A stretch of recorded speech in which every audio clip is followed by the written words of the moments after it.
I think this moment right here is one of the more powerful ones of this episode because it both represents how strong Bojji is, but how no matter how much he goes on, he's not going to be able to beat someone who is immortal even if he does build up the courage to take a life. And damn, what an episode. Kicking it off with the backstory, kind of having more clarification on how basically Desha and everyone else kind of took down the corrupt father.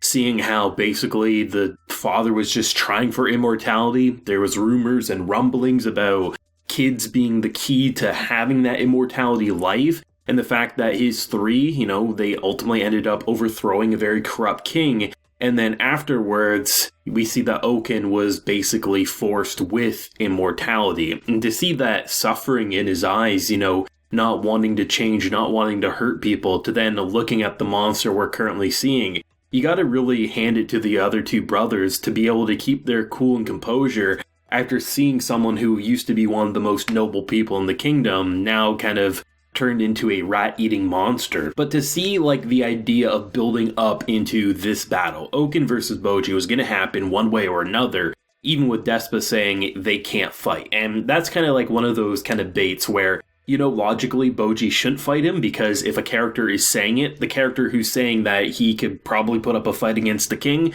he could easily wipe the floor with the king of the underworld. If he's saying don't let Bojji fight OUKEN, it's not some pointless fear. It's basically fear that's warranted. But it's the temptation, wanting to see that fight because they both have the same fighting style, except Bojji hits basically points that would knock people out, where OUKEN goes for a very slow and painful kill. And to see the fight take place and how he was dodging, he was destroying the little pebbles that were being thrown at him. Bojji did a hell of a good job. The issue is that every time he strikes, it doesn't do anything. And even if he was building up to killing him, he can't. He's immortal. The only thing that seemingly stops him is that lightning bolt of Zeus's kind of power and then tying him up. Otherwise, it doesn't seem like Bojji has a chance in hell at stopping him in any way. And to see the idea of him getting winded and basically, one wrong move, Bojji would have lost his head. But the thing that kind of shocked me about that is how, because Kage doesn't know who Miranjo is, right? To him,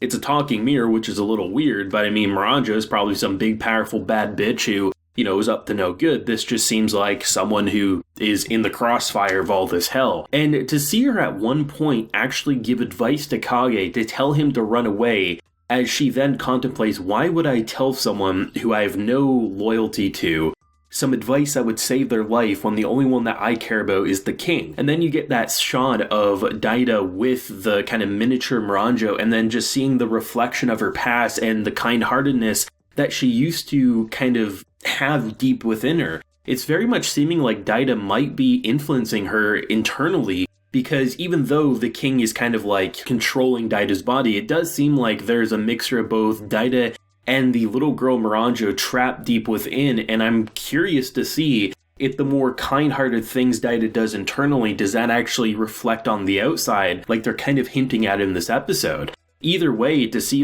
just what was going down in that fight, I thought was so well animated, because what's really fun about fast characters is when anime studios have the time to polish their episodes, you really get a sense of that speed. You don't have to do the slideshow animation of just cutting to different locations. You can watch Bojji. At one point he jumps up a damn tree and uses it as a trampoline to climb up a wall. And just the numerous times he was moving so fast that even OUKEN himself was visibly concerned and confused, until the moment that he realizes that all of his attacks aren't going to do shit to him. And that laugh OUKEN does is some of the most bone-chilling, honestly, voice acting. OUKEN doesn't say shit in his demonic form that we currently see, but he does Haas. And the way he does it as he peers over Bojji, this little frail boy from his point of view, it's horrifying. And I don't know how he's going to get out of this one, because Bojji doesn't want to run away, not because he's some noble kind of wants to die a hero's death, but more so he knows if he runs, this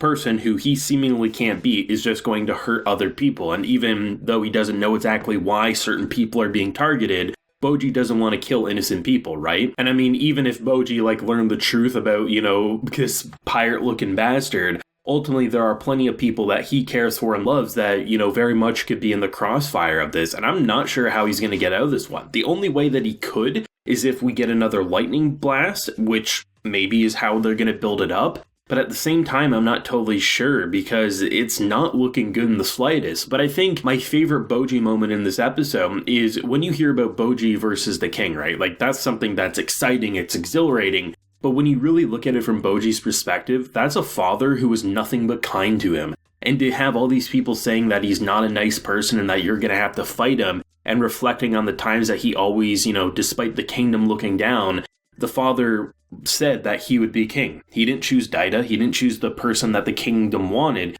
He chose Bojji, the person who he's trying his best to make up for all the things that went wrong with his deal with the devil. And it's interesting because that's going to be a fight that if Bojji survives without getting anything like severely wounded, if he doesn't get stabbed, if he doesn't get overly hurt and can recharge, that fight is going to be an emotional dilemma that I'm interested to see how it would go down.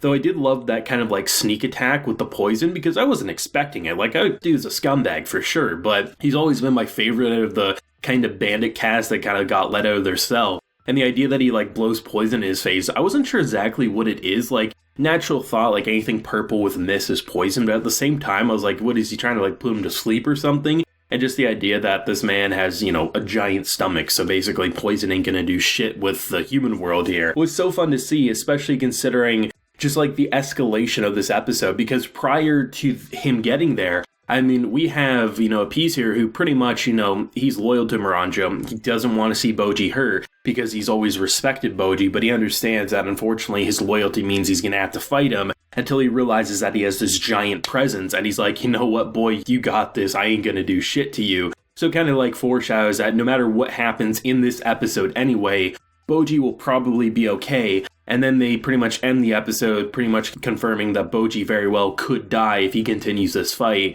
And not even could die, Bojji will die if he continues this fight and doesn't have third-party help, which at this point, the lightning bolt is the only thing that seemingly could prevent a Bojji death. Now, the show's still going on. I know there's more manga chapters, so I know Bojji will get out of this somehow, but it still is that matter of, is anyone else going to die in the process? Because Kage is the best cheerleader, but I mean, had Miranjo not warned him, Kage would have been cheering up until Bojji's death, because had Miranjo not warned that he's immortal, there's no way to tell why Bojji's attacks aren't working, and I don't know how they're going to get out of that one. It's crazy to think, though, 17 episodes in, you look at the first handful of episodes, you say there's no way Wit Studio is going to be able to keep that level of quality all the way into the second core, because typically when you have a back-to-back 2-core, it kind of goes off the rails. The production starts to become a mess, but Wit Studio is nailing it, and with another 6 episodes left to go, I'm confident that this show's going to wrap up with some damn polish, and I'm going to be eagerly refreshing, hoping to see a Blu-ray pre-order pop up sooner rather than later.